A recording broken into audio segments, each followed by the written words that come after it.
Throughout the generations of Pokemon, Game Freak has been adding new mechanics to the game so that they're able to maintain the new and fresh feeling. And with Gen 6, Mega Evolution was added, and that blew everyone away. It was a huge game changer, and now it's hard to think of things that Game Freak can do to keep the games fresh. Well, I'm here to tell you about an idea for keeping the series fresh for Pokemon Sun and Moon. But it may be much smaller than you think. What's going on, guys? HybriDeer here. It's crazy to see how Pokemon has lasted for over 20 years, but it still manages to stay so fun. Every generation just had something new and great to keep the games fresh and fun for everyone. Pokemon Sun and Moon are set for the holiday season of this year, and the people at Game Freak already know what the new big mechanic is, but we don't, so why don't we think of a cool new mechanic for these new games? But before that, I want to go ahead and introduce my good friend, MetagameMajor, who's going to be helping me out with this video. What's going on, guys? MetagameMajor here. As you all know, Pokemon has changed a lot over the years. Every generation seems to introduce new and exciting features which change the way we look at Pokemon.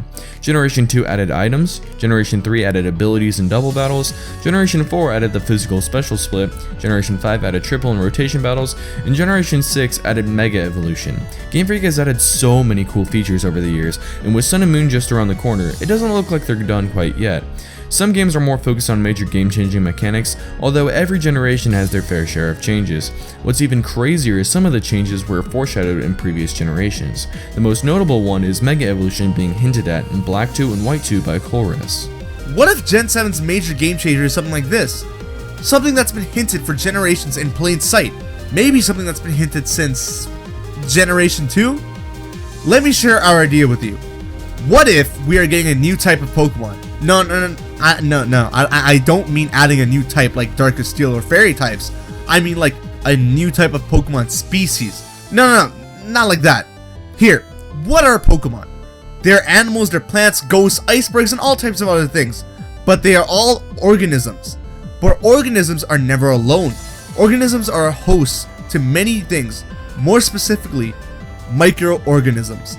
Microorganisms can be different types of bacteria, and sometimes viruses are even classified as microorganisms, despite them not being alive. And you may be thinking, this is crazy, microorganisms in Pokemon? Well, we're here to tell you that this is already a thing in Pokemon, and there's one virus to prove it, Pokkén. For those of you who aren't familiar with Pokkén, allow me to explain. Pokkén is a mechanic that was introduced in Generation 2. Its name comes from the words Pokemon and virus, and it's a microscopic life form that can attach itself to Pokemon. Once they do attach themselves to Pokemon, the Pokemon that is infected will gain double the amount of effort values that it can usually earn from a battle, making this a beneficial virus, not a harmful one. Once the Pokemon is infected, you will know by the purple icon that appears next to the name. The Pokemon with the virus is able to spread it to other members of your party for up to 1 to 4 days. After that, the Pokemon will be cured and immune from the virus. This virus isn't something that you can really look for though, as it's all a matter of luck. You can get the virus by battling wild Pokemon and hoping that they are infected with it, so that way it can affect your Pokemon as well. However, there is only a 1 in 21,845 chance of finding a Pokemon with Pokkén, so good luck. If your Pokemon are infected and you go to heal it, Nurse Joy will say the following. Oh, it looks like your Pokemon may be infected with the Pokkén. Little is known about the Pokkén, except that it is a microscopic life form that attaches to Pokemon. While infected, Pokemon are said to grow exceptionally well. If you want more evidence for microscopic organisms, just look at Relicanth's Ruby and Omega Ruby Dex entries. Relicanth is a Pokemon species that existed for 100 million years without ever changing its form. This ancient Pokemon feeds on microscopic organisms with its toothless mouth. So microscopic organisms do exist in the Pokemon universe. So how about microscopic Pokemon? We can have a tiny dex of 30 or so microscopic Pokemon that's completely different from the actual Pokedex.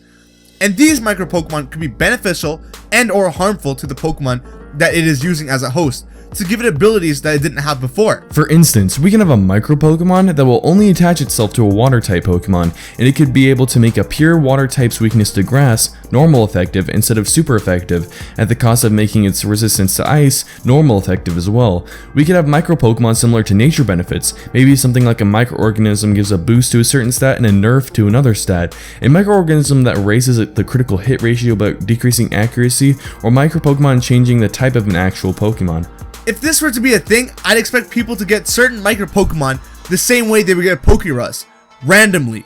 But when it comes to specifying which microorganism you really want, you can obtain the microorganism the same way you would when you're EV training or shiny hunting. You would just grind for levels and search on a certain route like you would do for EV trading or shiny hunting until you find the micro Pokemon that you're looking for. Obviously, the rate of finding them has to be a lot higher than the rate of finding Pokerus, because if that's the case, then this shouldn't even be a game mechanic. And I don't think there'll be any way of catching them aside from contact. I think it should be the same way that Pokerus works. But you should be able to have one of the micro Pokemon and Pokerus at the same time. There's no way of knowing what big feature Game Freak will add into Sun and Moon, but we think this is a potential idea. And this might not be something for Gen 7, it might be for Gen 8 or Gen 9 or sometime in the future, we never know. But we think the possibility is there because Pokerus was here for such a long time.